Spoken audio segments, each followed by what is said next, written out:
वर्जिता और आपका स्वागत है इंडिया पब्लिक खबर में।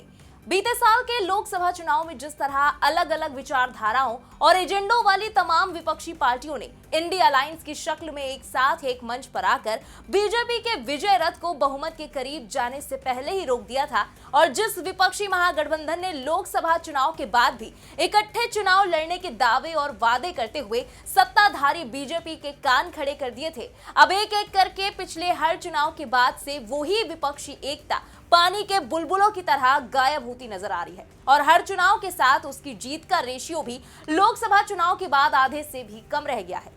इसी कड़ी में अब से कुछ ही महीने बाद चुनाव के दौर से गुजरने जा रहे राज्य बिहार में भी प्रेशर पॉलिटिक्स की हवा महागठबंधन की एकता की जड़ों को हिलाती दिख रही है, क्योंकि इंडिया गठबंधन में शामिल कांग्रेस और आरजेडी दोनों ही ने अपने अपने लेवल पर एक दूसरे को पटखनी देने की प्लानिंग तैयार कर ली है। बड़ी बात तो यह है कि दोनों ही एक साथ दिख तो रहे हैं, लेकिन दोनों तरफ से जो बयान सामने आ रहे हैं वो इतने कॉन्ट्रडिक्टरी हैं कि इससे ही कांग्रेस और आरजेडी के बीच मचे घमासान के संकेत अब पुख्ता होते दिखाई देने लगे हैं। और ऐसा ही कुछ देखने को मिला बीते दिन महागठबंधन की महाबैठक के दौरान, जिसके बाद सवाल खड़े हो रहे हैं कि क्या अब बिहार में भी महागठबंधन के अंदरूनी हालातों का हश्र दिल्ली और कुछ महाराष्ट्र जैसा हो सकता है। पिछले साल हुए लोकसभा चुनाव के बाद से जो भी चुनाव हुए उनमें से ज्यादातर में कांग्रेस के सितारे बुलंद होने के बजाय पहले से भी ज्यादा गर्दिश में चले गए।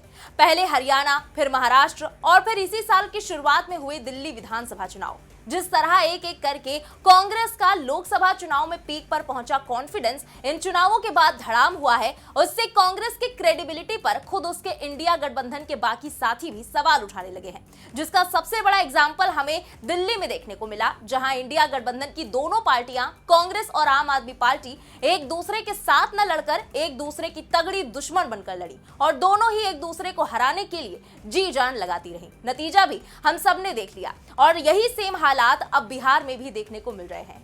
कांग्रेस और आरजेडी के बीच यहां सीएम फेस से लेकर सीट शेयरिंग तक तनातनी छिड़ी हुई है, और इसी बीच नेताओं की बयानबाजी ने तमाम तरह के कयासों को और भी हवा दे दी है। तो क्या बिहार में संकट में है महागठबंधन का फ्यूचर, और क्या चुनाव से पहले ही एक बार फिर खुल जाएगी विपक्षी एकता की गांठ?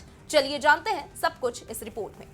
असल में बीते दिनों राहुल गांधी और कांग्रेस अध्यक्ष मल्लिकार्जुन खड़गे के साथ आरजेडी नेता और बिहार के पूर्व डिप्टी सीएम तेजस्वी यादव की दिल्ली में हुई मुलाकात के बाद बीते दिन भी बिहार की राजधानी पटना में एक महत्वपूर्ण बैठक हुई। क्योंकि दिल्ली की बैठक में सीटों के बंटवारे और सीएम फेस जैसे अहम मुद्दों पर कोई फैसला नहीं हो सका था, तो उम्मीद जताई जा रही थी कि पटना की बैठक में इस बारे में बात किसी नतीजे पर पहुंच सकती है, पर यह बैठक भी बेनतीजा रही।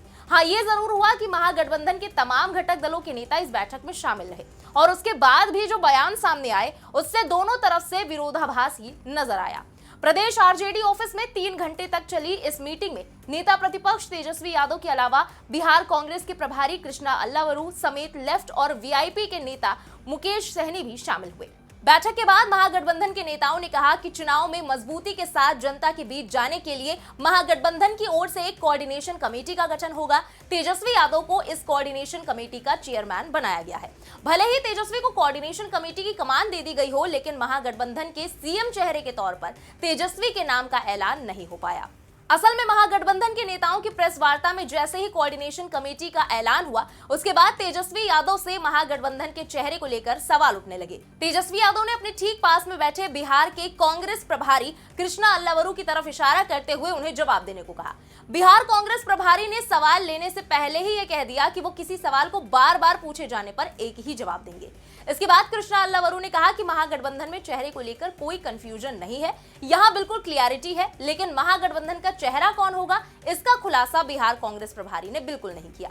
बड़ी बात यह रही कि प्रेस कॉन्फ्रेंस में बार बार सवाल पूछे जाने पर कृष्णा अल्लावरू यही कहते रहे कि हमारे यहाँ सब कुछ क्लियर है, कंफ्यूजन है तो वो एनडीए में है। हालांकि इस दौरान तेजस्वी यादव ने सिर्फ इतना ही कहा कि यहाँ कोई कंफ्यूजन नहीं है, कोऑर्डिनेशन कमेटी बना दी गई है, सारे पत्ते एक बार में नहीं खोले जा सकते, हम अगली बार कोई और जानकारी एक साथ साझा करेंगे। वहीं तेजस्वी यादव और बिहार कांग्रेस प्रभारी के बयानों में जिस तरह का विरोधाभास देखने को मिला, उसके बाद यह साफ होता नजर आया कि तेजस्वी की लीडरशिप पर फिलहाल बैठक में कोई सहमति नहीं बन पाई है। लेकिन आरजेडी की तरफ से बैठक के बाद भी खुले तौर पर यही बात कही गई कि तेजस्वी ही महागठबंधन के सीएम फेस रहेंगे। आरजेडी प्रवक्ता मृत्युंजय तिवारी ने बैठक के बाद कहा कि महागठबंधन की सकारात्मक बैठक हुई, हर विषयों पर चर्चा हुई और प्रेस वार्ता के माध्यम से सभी दलों के नेताओं ने अपनी बात रखी। इंडिया गठबंधन पूरी यूनिटी और क्लैरिटी के साथ इस बिहार की भलाई के लिए लड़ाई के लिए तैयार है। बिहार को बर्बादी से बचाना है तो तेजस्वी जी की सरकार महागठबंधन की सरकार बनाना है, ये जनता ने ठाना है। तेजस्वी यादव हैं, नेतृत्व करता है महागठबंधन के, ड्राइविंग सीट पर हैं, मुख्यमंत्री का चेहरा है, ये भी पूरी तरह से क्लियर है, इसमें कंफ्यूजन नहीं है। बैठकों में हर तरह की बातें होती हैं, सही समय पर सही चीजों की घोषणा हो जाएगी, लेकिन तेजस्वी जी मुख्यमंत्री का चेहरा है, इसमें कोई संशय नहीं है। इस बात को सबको मानना चाहिए। तो वहीं दूसरी तरफ बैठक के बाद विकासशील इंसान पार्टी यानी कि वीआईपी के प्रमुख मुकेश सहनी ने भी तेजस्वी यादव के सीएम फेस को लेकर अपनी तरफ से मुहर लगा दी।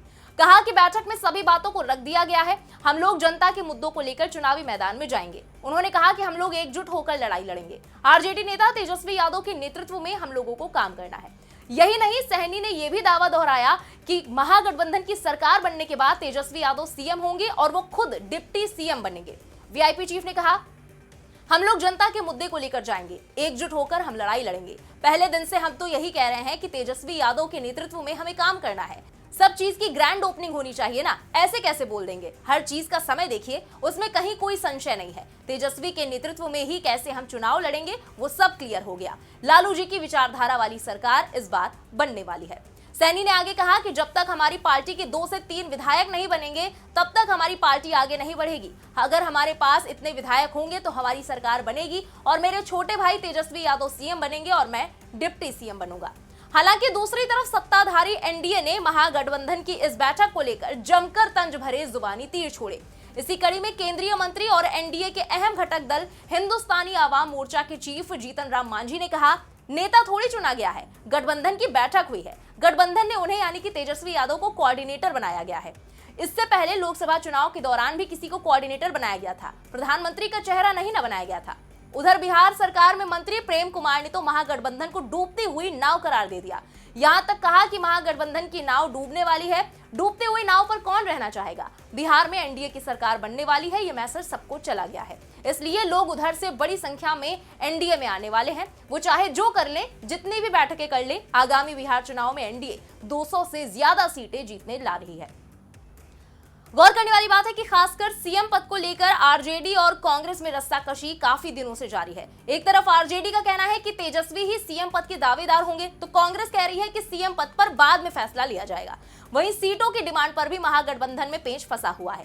कांग्रेस पिछली बार की ही तरह 70 सीटों पर अड़ी हुई है, जबकि खबर है कि आरजेडी 50 सीट ही कांग्रेस को देना चाह रही है। दूसरी तरफ मुकेश सहनी भी 60 सीटों पर अपना दावा ठोक चुके हैं। एक और पार्टी सीपीआईएमएल भी 30 सीटों की मांग कर रही है। हालांकि यहीं तक पेच नहीं फंसा है, डिप्टी सीएम पद को लेकर भी संशय का दौर जारी है। कांग्रेस और वीआईपी दोनों ने ही डिप्टी सीएम पद पर दावा ठोक रखा है। माना जा रहा है कि आरजेडी 2020 की विधानसभा चुनाव में कांग्रेस के स्ट्राइक रेट से कुछ खास खुश नहीं है। इस चुनाव में कांग्रेस 70 सीटों पर लड़ी थी और सिर्फ 19 सीटें ही जीत पाई थी, और सीपीआईएमएल 19 सीटों पर लड़ी और 12 सीटों पर जीत उसे हासिल हुई। कहते हैं कि तब आरजेडी के रणनीतिकारों का मानना था कि कांग्रेस को अगर कम सीटें देकर सीपीआईएमएल को ज्यादा सीटें दी जाती तो महागठबंधन की सरकार बन सकती थी। 2020 के विधानसभा चुनाव में महागठबंधन का नेतृत्व करने वाली आरजेडी ने अपने लिए 144 सीटें रखी थी। तब महागठबंधन में 5 ही पार्टियां थी, इस बार इसमें 2 और पार्टियां शामिल हो गई हैं। एनडीए छोड़कर आरएलजेपी के चीफ पशुपति कुमार पारस भी महागठबंधन में आ गए हैं। हालांकि इसकी औपचारिक रूप से घोषणा महागठबंधन की ओर से अब तक नहीं की गई है, और उनके अलावा मुकेश सहनी लोकसभा चुनाव से पहले ही महागठबंधन के साथ आ चुके हैं। बहरहाल आरजेडी के सामने फिलहाल 2 बड़ी चुनौतियां हैं। पहला तो सीट बंटवारे से सभी साथी दलों को संतुष्ट करना मुश्किल दिखाई दे रहा है। कांग्रेस पिछली बार से कम पर मानने को तैयार नहीं है, यानी कि वो तो मान रही है कि 70 सीटों पर तो उसकी दावेदारी बनती ही है। उधर मुकेश सहनी ने भी 60 सीटों की जिद ठान ली है। सीपीआईएमएल अपने बेहतर परफॉर्मेंस का हवाला देकर 30 सीटें मांग रहा है। हालांकि अभी सीपीआई और सीपीआईएम बोल तो नहीं रहे, लेकिन चाहत तो कहीं ना कहीं उनकी भी इस बार 10 से ज्यादा सीटों पर लड़ने की होगी। पशुपति कुमार पारस भी साथ आ गए हैं, तो अब उन्हें भी कुछ सीटें चाहिए होंगी। तो सवाल यह है कि अगर आरजेडी ने सबकी शर्तें शर्तें मान ली तो उसे कितनी सीटों पर लड़ने का मौका मिलेगा।